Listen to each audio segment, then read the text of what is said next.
This is Matt, and this will be a short video on how to download CapCut. So I am right here. This is the main CapCut download page right here. They've got a little download button all over the place. You can find this, well, it's actually a huge URL. We can shorten it right here to this. I will include this URL right here in the video description just below this video, so you can just click on that link and you'll wind up here and you won't have to search or anything like that. So we have the button right here for download for free. It will know what operating system you're on, so we click right here. And just like that, instantly CapCut has started to download.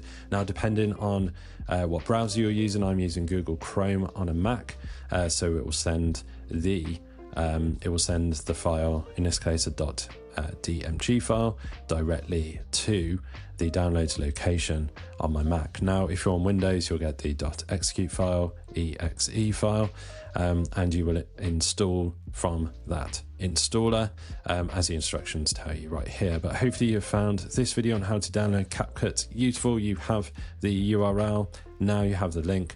Hopefully you found this video helpful. If you have, drop this video a like and subscribe to the channel for more videos.